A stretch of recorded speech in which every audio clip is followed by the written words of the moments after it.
colapso no sistema de saúde, a gente faz pouca prevenção, a gente trabalha muito com leite derramado. Então a gente trata com muita medicalização e já com os quadros patológicos. Já que você falou de medicalização, pra gente encerrar.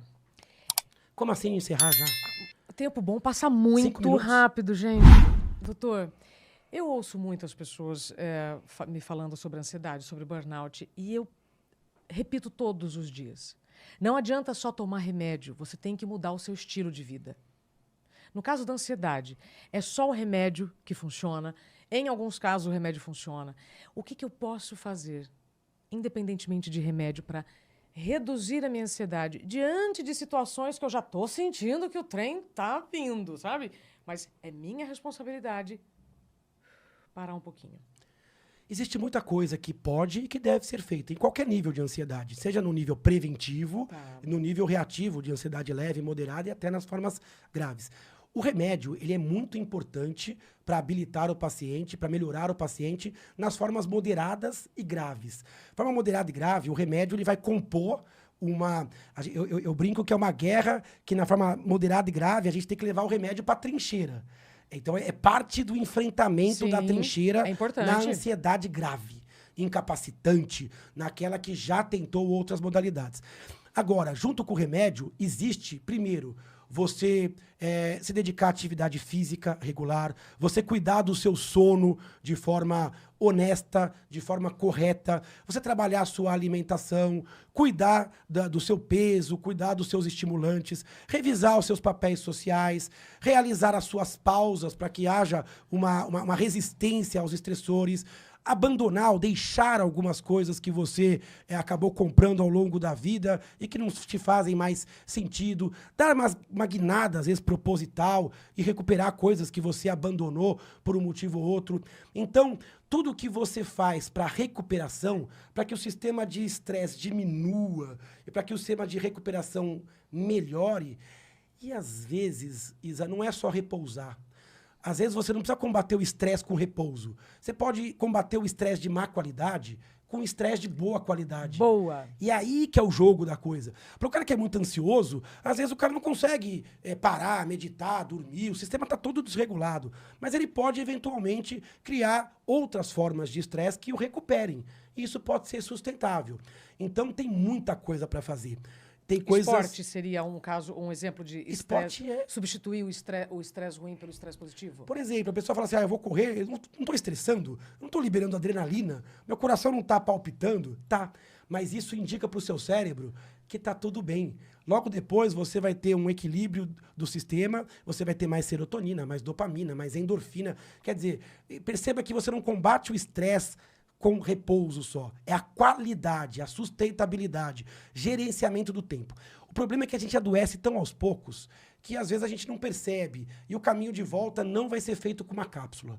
Então, se você acreditar que vai tratar depressão e ansiedade tomando um comprimidinho, você não entendeu nada. É complexo, é multifatorial e o caminho de volta também é multifatorial. E ele é contra a gravidade. Você vai ter que subir a montanha, porque você já adoeceu a valsa do dia a dia. Perfeito. Então você vai ter que fazer um esforço. Para isso você vai ter perdas. Você vai ter que abdicar. Você vai ter que soltar. Soltar para quê? Para se recuperar e para voltar com mais qualidade. Por isso é que doença nenhuma só tira. A ansiedade, ela tira, mas é uma oportunidade. Às vezes é uma doença clínica que não aconteceu, é uma mudança de estilo, você pode sair melhor do que entrou. Com certeza. E muito mais consciente da sua humanidade. A ansiedade, ela mostra um pouco isso. Ela é uma aula de humildade. Olha, o papel da psicóloga também é muito importante. Então, psicoterapia e estilo de vida, isso é alicerçal. É o alicerce do tratamento da ansiedade. O medicamento, ele é útil em casos mais graves, mas como uma ferramenta adicional, por tempo limitado e sempre ao lado de um bom médico.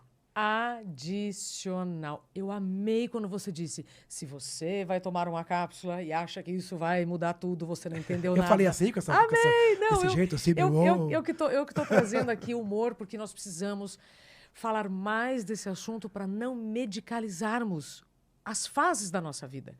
Porque se a ansiedade vem antes de uma mudança, né, de qualquer situação que vai me exigir mais, se eu medicalizar isso, eu estou retendo, então, a minha evolução.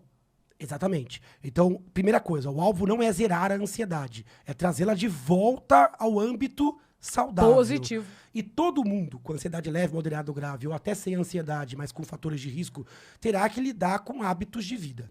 Agora, o remédio ele é útil, ele tem seu lugar ao sol, ele é altamente efetivo, depende de um bom médico ao lado, então a gente não precisa ter psicofobia, nem medo do remédio. O remédio, como para qualquer patologia, a partir de um determinado ponto, ele pode auxiliar. Eu brinco que é como se fosse uma luta. Você está num ringue e alguns pacientes vão estar numa briga desleal, com o braço amarrado, com a venda nos olhos. O remédio ele pode soltar os braços e pode tirar a venda, mas você vai ter que voltar pro ringue. Você vai ter que levantar a guarda, vai ter que tomar decisões, vai ter que revisar um monte de coisa, porque se você mantiver o que te adoeceu, a doença ela não vai embora. Ela vai cronificar ou vai voltar e voltar e voltar. Então, para todo mundo, a mudança do estilo de vida. Se a sua tendência genética é maior, você tem que cuidar mais. Se você tem mais histórico familiar, se você já tem uma profissão mais estressante, perceba que você vai ter que se comprometer ainda mais com a profilaxia da ansiedade. O que é profilaxia? Prevenção. Viu? É fazer algo antes que aquilo ocorra. Se eu já tenho uma profissão, um histórico familiar, uma tendência, uma personalidade mais tensa, mais controladora, mais perfeccionista, eu vou ter que me dedicar mais às pausas, eu vou ter que me dedicar mais ao sono, mais ao esporte, mais à alimentação, mais à terapia e vou ter que vigiar meu corpo dia a dia. Quando você fala a questão da vigilância do seu dia a dia, a complexidade da nossa profissão provoca muitas situações que podem gerar estresse positivo ou negativo. E a gente esquece das variáveis da nossa profissão. Então, eu preciso ter clareza delas para não sofrer com o que faz parte do jogo. Perfeito. E isso é autoconhecimento. Pronto. Quando você olha como é meu corpo, como é que meu corpo normalmente responde, quais são meus calcanhares de Aquiles, Exato. Cada um tem um, e qual é o meu contexto. Pronto. Então, eu tenho um indivíduo num contexto profissional, e esse contexto profissional está num contexto maior, que é a época que ele vive e o mundo que ele vive. Percebe que existem 3 instâncias.